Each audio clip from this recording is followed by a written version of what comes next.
Soyez les bienvenus. Nous vous accueillons au nom du Père, du Fils et du Saint-Esprit. Quelle joie de vous retrouver ce matin dans la maison du Père. Soyez dans la joie. Ensemble, nous allons découvrir la parole de Dieu avec des yeux d'enfant. Vous allez rajeunir. Êtes-vous prêts à faire un voyage dans la Bible ? Je vous invite à vous asseoir.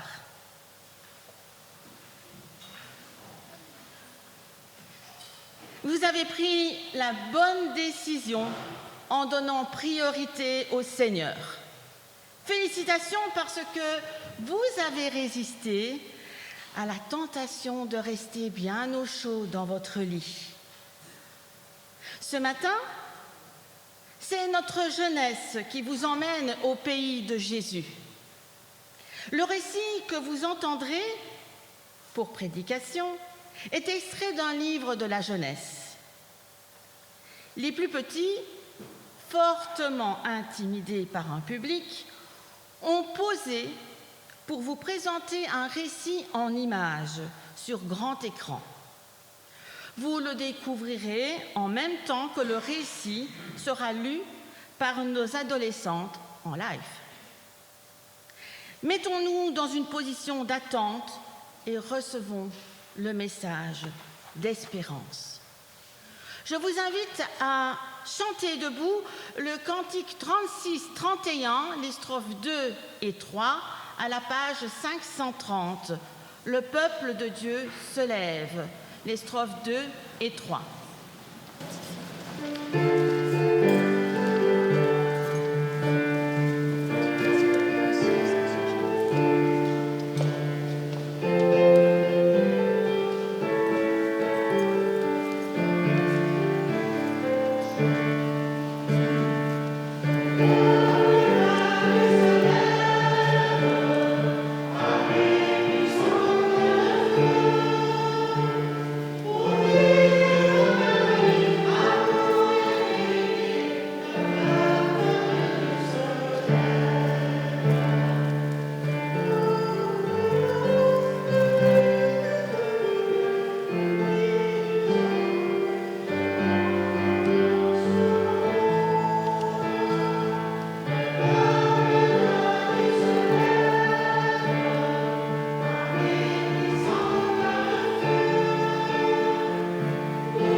Je vous invite à la prière de louange. Seigneur, notre Dieu, nous élevons nos voix vers toi, non parce que nous avons tous compris, mais parce que nous savons que tu es là. Tu es le Dieu qui voit, le Dieu qui entend, le Dieu qui s'approche quand nos forces nous abandonnent. Quand nos cœurs sont lourds, tu es notre paix. Quand nos chemins sont incertains, tu es notre lumière. Quand les mots nous manquent, ton amour, lui, ne manque jamais. Nous te louons pour ton amour fidèle, un amour qui dépend ni de nos mérites, ni de nos erreurs, mais qui demeure jour après jour. Tu es le Dieu qui relève, le Dieu qui restaure, le Dieu qui transforme nos blessures et témoigne de grâce. Aujourd'hui, nous nous tenons devant toi tels que nous sommes, avec nos joies, avec nos luttes, avec nos foi parfois fragiles. Et pourtant, Seigneur, nous te louons, parce que tu es bon, parce que tu es juste, parce que tu es digne de toute gloire et de tout honneur. que nos vies soient une louange, que nos paroles soient vraies et que nos cœurs te reconnaissent comme nos refuges et notre espérance. À toi soit la gloire, la puissance et l'honneur, aujourd'hui pour toujours. Amen.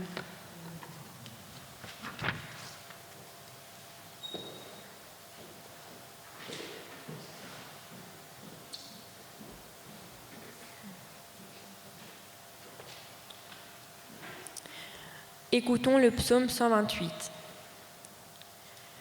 Heureux tous les fidèles du Seigneur, ceux qui suivent le chemin qu'il a tracé. Le résultat de ton travail, c'est toi qui en profiteras. Heureux seras-tu, comme tout ira bien pour toi. Chez toi, ta femme sera comme une vigne fertile, et tes fils, autour de ta table, comme de jeunes oliviers. Voilà comment sera béni l'homme qui est un fidèle du Seigneur. Que le Seigneur te bénisse depuis le temple de Sion. Alors, aussi longtemps que tu vivras, tu jouiras du bonheur de Jérusalem et tu pourras voir les enfants de tes enfants. Que la paix soit donnée à Israël. Je vous invite maintenant à lire le cantique 24-18, strophes 1 et 2, page 304. Seigneur, tu es notre joie, debout.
Je vous invite à prier.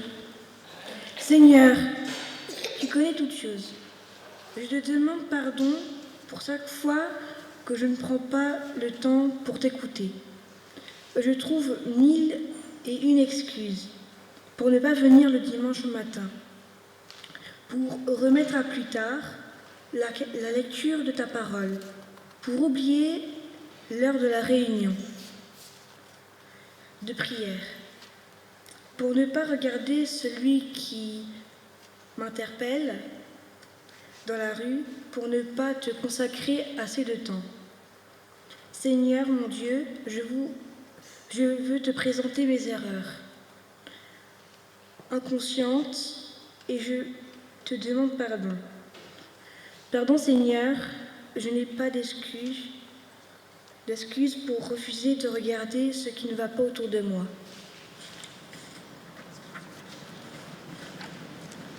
Je désire ardemment te servir, mais je me laisse emporter par les futilités énergivores. Veuille m'accorder ta grâce gratuite et donne-moi ta main pour avancer vers toi. Pardon Seigneur, pardon, Amen.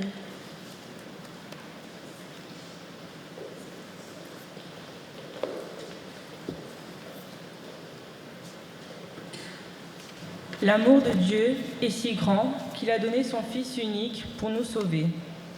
Comment puis-je l'affirmer ? Voici ce qu'il nous dit dans la lettre aux Éphésiens.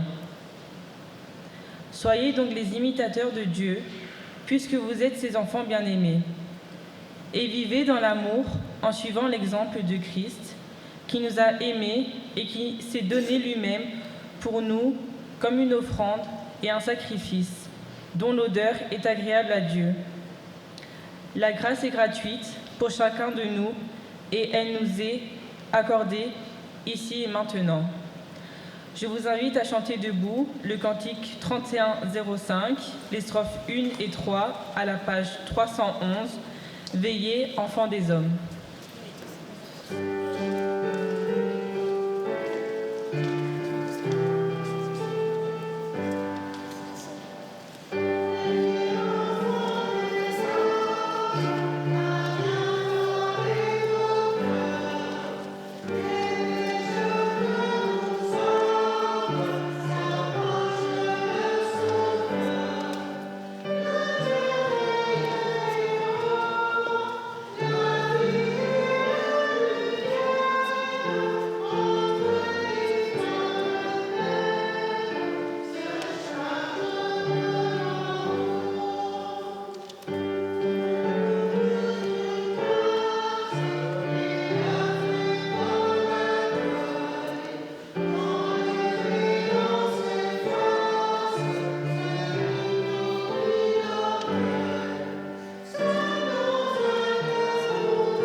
Je vous invite à proclamer ensemble la confession de foi qui se trouve à la fin de votre recueil de chants.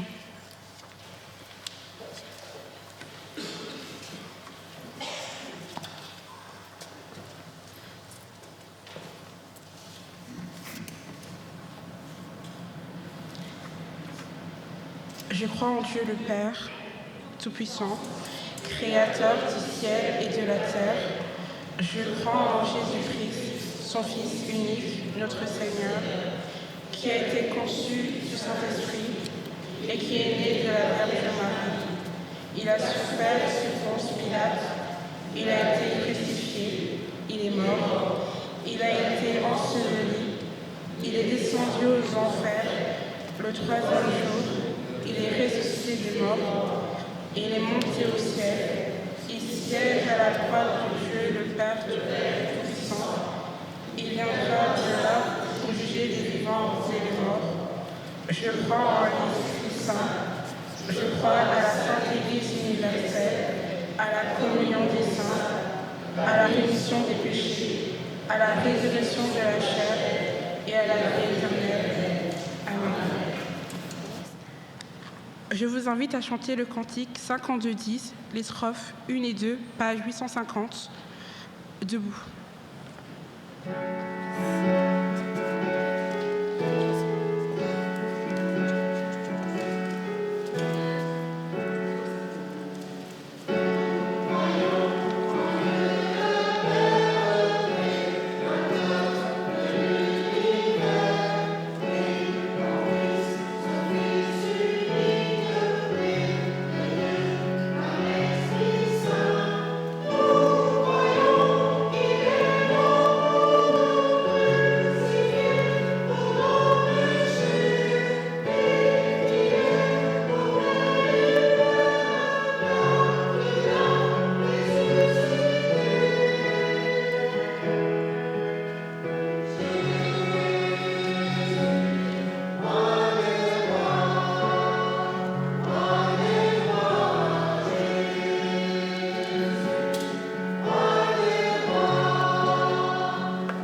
Ok.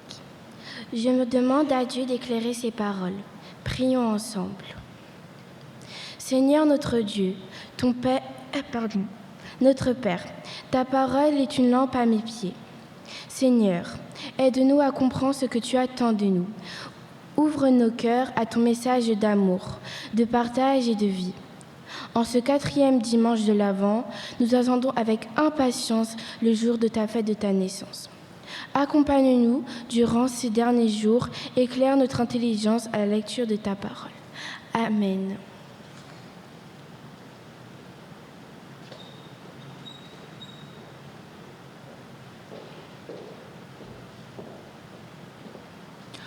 Nous entendrons maintenant les lectures bibliques qui seront lues par deux jeunes ados.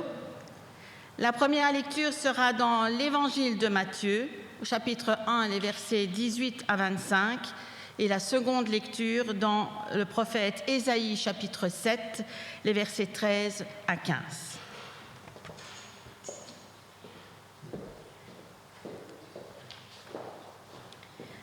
Alors Ésaïe lui dit, « Écoutez-moi, toi et ta famille, les descendants de David, on dirait que cela ne vous suffit pas d'épuiser la patience des hommes, et qu'il vous faut aussi épuiser la patience de mon Dieu.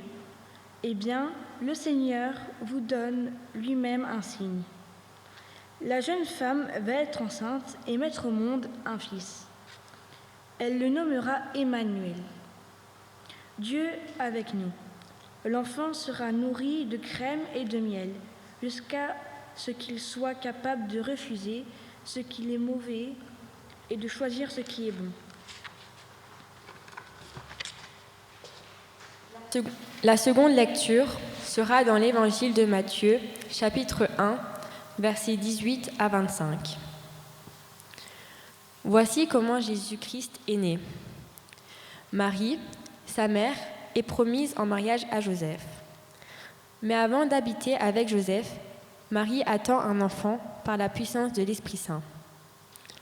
Joseph, son fiancé, est un homme juste. Il ne veut pas accuser Marie devant tout le monde. Alors, il décide de la renvoyer en secret. Au moment où il pense à cela, l'ange du Seigneur se montre à lui dans un rêve. L'ange lui dit, « Joseph, fils de David, n'aie pas peur de prendre chez toi Marie, ta femme. Oui, l'enfant qui est dans son ventre vient de l'Esprit Saint. Elle va mettre au monde un fils, et toi, tu l'appelleras Jésus. En effet, c'est lui qui sauvera son peuple de ses péchés. Ainsi se réalise ce que le prophète a dit de la part du Seigneur. La jeune fille attendra un enfant. Elle mettra au monde un fils. On l'appellera Emmanuel, ce qui veut dire Dieu avec nous. Quand Joseph se réveille, il fait ce que l'ange du Seigneur lui a commandé. Il prend sa femme chez lui, mais il ne s'unit pas à elle jusqu'au jour où Marie met au monde un fils. Joseph donne à l'enfant le nom de Jésus.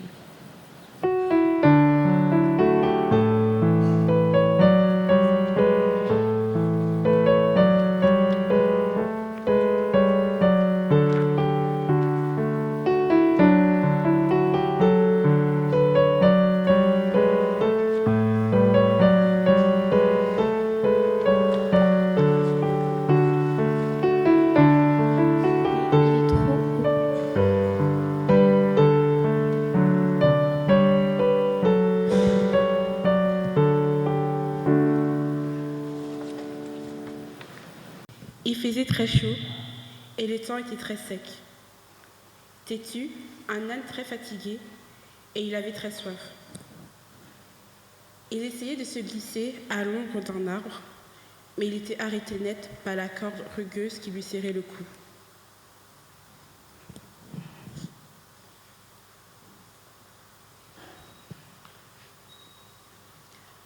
Son pelage le grattait et des petites mouches bourdonnaient autour de sa tête en lui piquant sa peau irritée. Même lorsqu'il agitait les oreilles pour les chasser, elles revenaient aussitôt l'embêter. Il ne s'était jamais senti aussi misérable. Tous les animaux étaient partis, sauf Raton, le petit rat.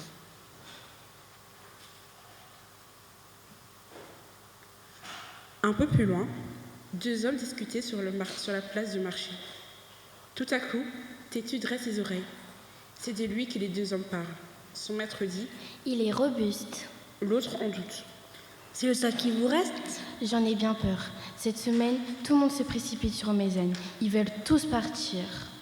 Je sais, nous n'avons pas envie de nous mettre en route, mais nous n'avons pas le choix.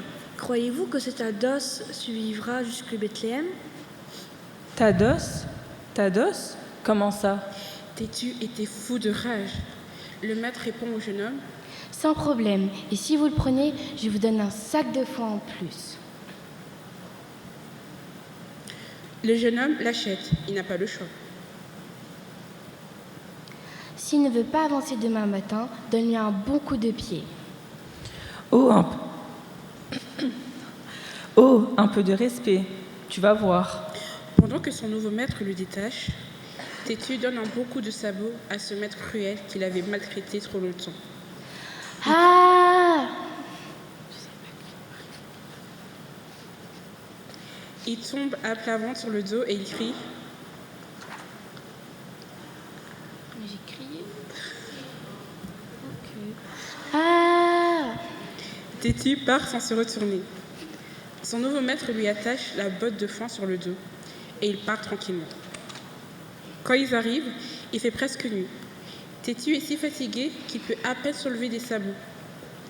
Une jeune femme arrive toute heureuse pour voir son âne. Tu en as trouvé un ? C'est magnifique. Lorsqu'elle le voit, son sourire disparaît et elle dit « C'est tout ce que tu as trouvé ?» Têtu laisse tomber sa tête et son cœur est triste. Décidément, personne ne l'aime. Tout à coup, il entend une petite voix. C'est Raton qui lui dit On dirait que tu es mal tombé. Têtu cherche d'où vient cette voix et aperçoit une ombre cachée dans le foin. Raton, que fais-tu là ? Je me suis promenée sur ton dos, je me suis glissée dans le foin, et voilà. Mais je croyais que tu n'aimais pas les hommes. Oh, je disparais quand je veux, comme ça. Et si on allait parcourir le monde, toi et moi ? Comment faire ? Je suis attachée par cette corde et je suis obligée d'aller là où mon maître me conduit. C'est bien vrai, malheureusement. Raton espère que ce nouveau maître est plus gentil que le précédent. Il est tard. Raton et Têtu s'endorment tranquillement. Alors qu'il fait encore nuit, le jeune homme Joseph le réveille. Allez, viens ici. Nous devons partir très tôt. Il prend la corde, le tire dans la cour et lui dépose des tas de choses sur son dos. Des pots, des poêles, des couvertures, des outres d'eau, des paniers de fruits et du pain. C'était très lourd et Têtu sans ses genoux pliés. Il cherche son ami Raton. Où est-il ? Lorsque Joseph lui fait traverser la cour et comprend que le pire arrive seulement, la jeune femme Marie sort avec un gros tas de vêtements. Ensuite, elle monte sur son dos. Tu as raison, il ne faut pas trop te fatiguer. Fatiguée ? Elle est bien tranquille, elle, et ma fatigue à moi.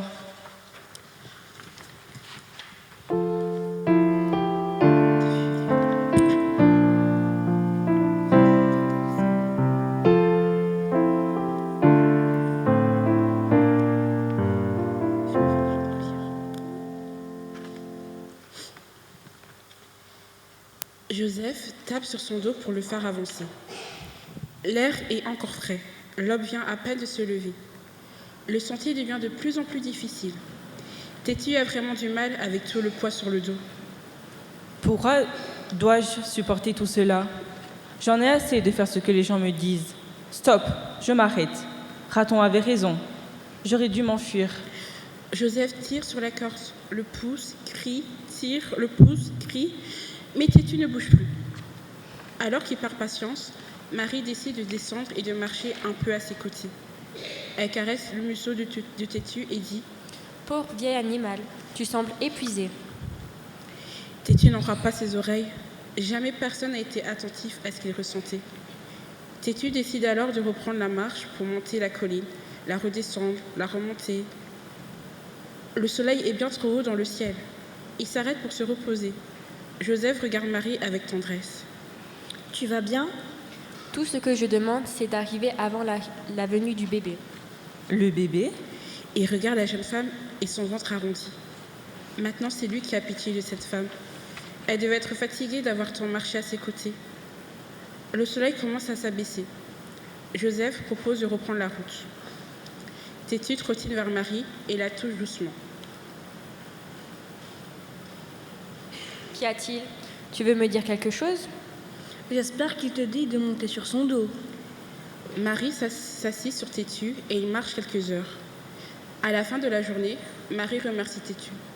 Ce voyage dure plusieurs jours. Un matin, Têtu est réveillé par les cris de Joseph. Il a mangé tout le pain, les noisettes, tous les paniers sont vides. C'est lui, j'en suis certain. Voyons, Joseph, comment aurait-il pu? Il était attaché toute la nuit. Joseph n'écoutait plus, il tournait en rond. Tout à coup, il sent l'odeur d'un rat. Raton. Oh non, pourquoi n'y ai-je pas pensé? Lorsque Têtu le trouve, il lui dit « Ne refais plus jamais cela. » Et pourquoi pas? Tu aimes les gens maintenant? Têtu ne répond rien, mais il aime bien Marie. Elle est gentille avec lui. Joseph détache brutalement la corde de Têtu et le fait avancer. Marie s'installe doucement sur son dos. Sois patient avec lui. Nous avons besoin de lui autant qu'il a besoin de nous. Ils ont besoin de moi? Touché par ces paroles, Têtu fera de son mieux pour que Marie soit bien installée. Les jours passent et le voyage diminue. Bientôt, Marie aperçoit Bethléem. Joseph veut prendre un dangereux raccourci. Têtu refuse d'avancer sur ce chemin instable. Joseph tire sur la corde, mais là ne bouge pas. Alors que Têtu résiste, Joseph le tire de toutes ses forces et voilà qu'il dégringole la colline. Au secours, au secours! Lorsqu'il réapparaît, il est tout tremblant et caresse le dos de Têtu. Heureusement que tu as une tête de mule. Tu as sauvé Marie et le bébé. Il est très tard lorsqu'il arrive au village. Ils sont tous épuisés. Joseph va de porte en porte pour trouver un endroit pour se reposer. Toc, toc, toc. Auriez-vous un abri afin de passer la nuit? Enfin, un homme accepte de prêter son étable bien chaude. Chouette, une étable, un lit de paille pour Marie. La grosse porte s'ouvre et une petite lanterne dévoile des vaches. Têtu avance et dit « Poussez-vous, faites de la place pour Marie. Elle va avoir un bébé spécial. Allez, reculez. » Marie s'installe. Un peu plus tard, Têtu est réveillé par des cris d'enfants. « Comme il est beau !» Là, entend Marie appeler ce magnifique bébé Jésus, Emmanuel. Je pense que tout le monde entendra parler de ce bébé. Peut-être aussi de moi. Têtu brille de bonheur tandis que Joseph et Marie bercent leur nouveau-né.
Nous poursuivons bien sûr Nous poursuivons notre culte par la communion.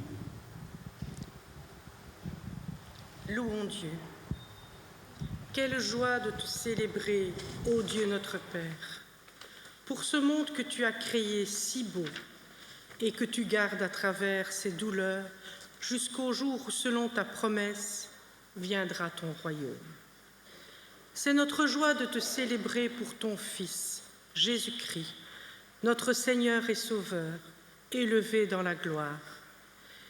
Quelle joie de te célébrer pour ton souffle de vie, l'esprit d'adoption qui nous apprend à te dire « Père », qui éclaire notre foi.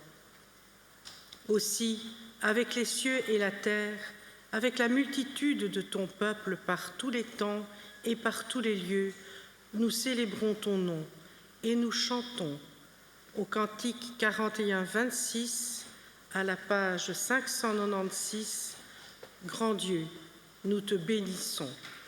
Debout.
Nous nous souvenons du dernier repas de Jésus avec ses disciples. Le soir venu, Jésus se mit à table avec les 12. Pendant le repas, il prit du pain et, après avoir rendu grâce, il le rompit et le leur donna en disant « Prenez, mangez, ceci est mon corps. » Ayant aussi pris la coupe et rendu grâce, il la leur donna en disant « Buvez-en tous, car ceci est mon sang, le sang de l'alliance qui est répandu pour la multitude, pour le pardon des péchés. Je vous le dis, désormais je ne boirai plus de ce fruit de la vigne, jusqu'au jour où je le boirai à nouveau avec vous dans le royaume de mon Père. » Devant cette table, Père, nous rappelons les souffrances et la mort de Jésus de Nazareth. Nous nous réjouissons de sa résurrection. Elle nous donne l'assurance de sa présence auprès de nous. Nous attendons le jour où son règne sera établi sur toute la création, sur toute créature. Maintenant, Père, donne-nous ton Esprit Saint. Fais de ce pain et de ce vin la vie même du Christ, qu'elle nous pénètre, qu'elle nous transforme à son image et nous fasse participer à son œuvre. Nous chantons maintenant au cantique 62-51 à la page 990, la première strophe. Christ est venu.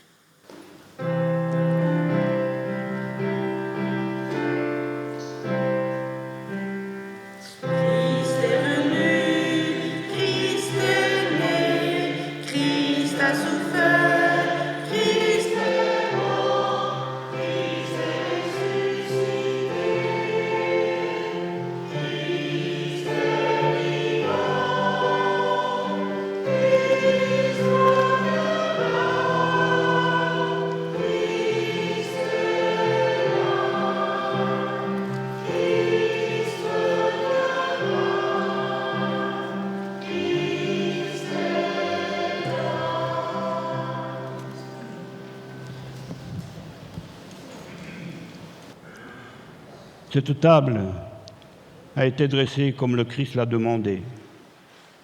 Maintenant, c'est le Seigneur lui-même qui nous invite. Il nous invite à le rejoindre.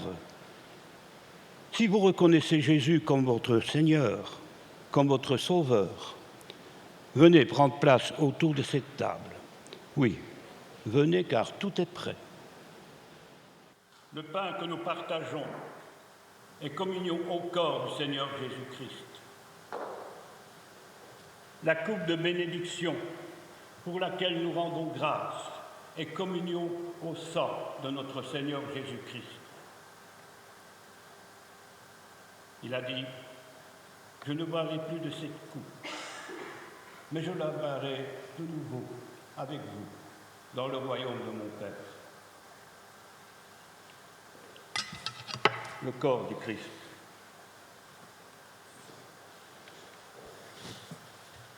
Le corps du Christ.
Je vous invite à vous lever pour la prière d'intercession.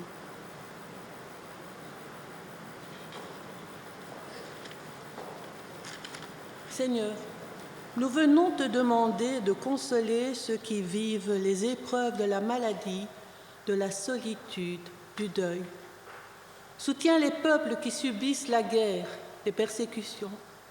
Nous te remettons nos dirigeants de l'Église, les autorités civiles, afin qu'elles puissent prendre les bonnes décisions pour le bien de chacun.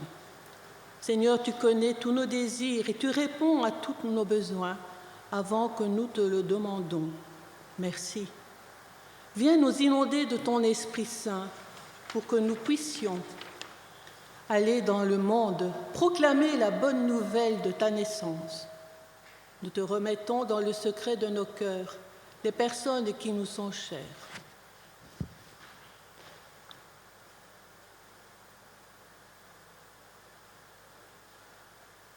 Ensemble, nous voulons te chanter la prière universelle, Notre Père, au cantique 62-21 de la page 972.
Nous voici renouvelés par ce pain et ce vin.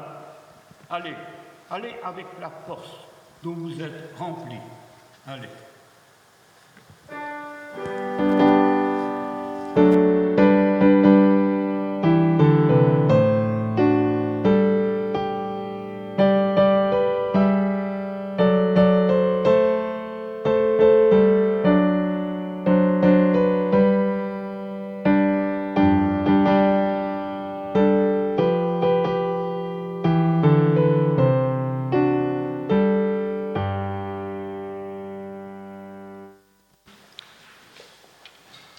Non, je ne vais pas vous faire beaucoup d'annonces. Je ne vous en ferai qu'une. Le jeudi 25 décembre, nous aurons notre culte de Noël.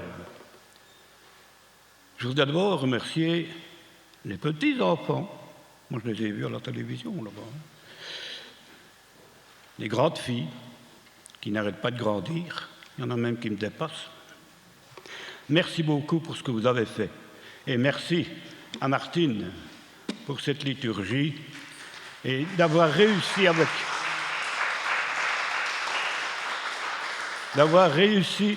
vous faire travailler. C'est bien, c'est bien. On remettra ça. Maintenant, c'est le moment que les enfants attendent, c'est la distribution des cadeaux. Mais avant de recevoir leurs cadeaux, ils vont vous en donner un. Ils ont fabriqué eux-mêmes tous ces petits présents. Ce sont des photophores, comme ça vous pourrez les utiliser. Et vous verrez, il y en a qui ont des petits dessins, 1, 2, 3, des plus grands, enfin voilà. Selon l'imagination de chacun, ils ont découpé eux-mêmes dans les serviettes ces tout petits dessins, et ils les ont collés avec amour. Donc, ils vont vous donner ce petit présent, et j'espère que vous pourrez l'utiliser année après année. Évidemment, il faudra remplacer la bougie du milieu, mais bon, voilà. Vous venez les petits. Après la bénédiction, nous chanterons le 31-13, les strophes 1, 4 et 5, à la page 320, le Fils de Dieu, le Roi de gloire.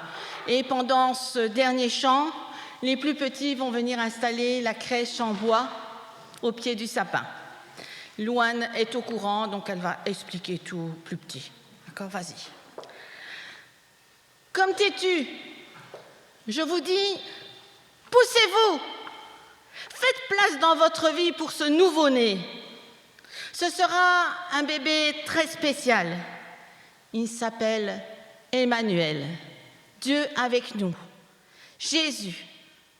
Oui, faites-lui une place dans votre cœur. Allez dans la cité avec la grâce et la paix que le Seigneur Dieu et notre Sauveur Jésus-Christ vous accorde jour après jour par l'Esprit Saint. Amen. Chantons le 31-13.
They told me, pa-rum-pa-pum-pum,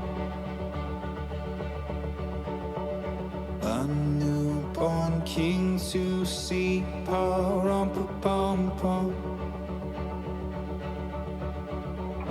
Our finest gifts we bring, pa-rum-pa-pum-pum, to lay before the king, pa-rum-pa-pum-pum, rum-pa-pum-pum, rum-pa-pum-pum. So to honor him, pa-rum-pa-pum-pum, when we come.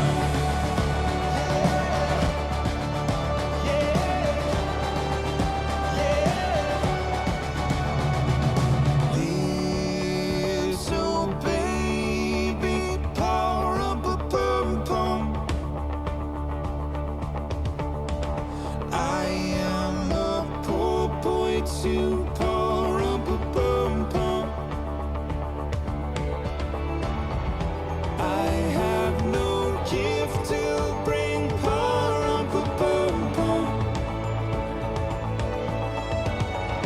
that's fit to give a king, pa-rum-pa-pum-pum, rum-pa-pum-pum, rum-pa-pum-pum. Shall I play for you, pa-rum-pa-pum-pum, on my drum?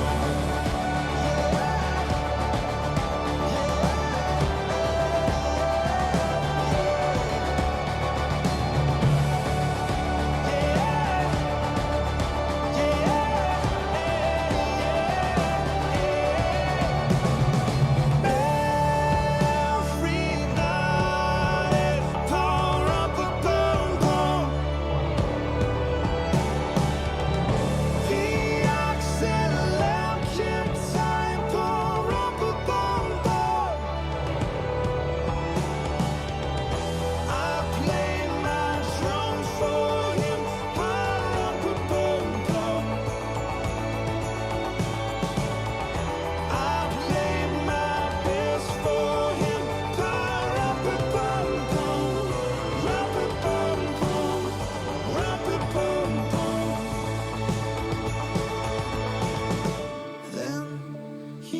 smiled at me, pa-rum-pa-pum-pum. Me and my drum.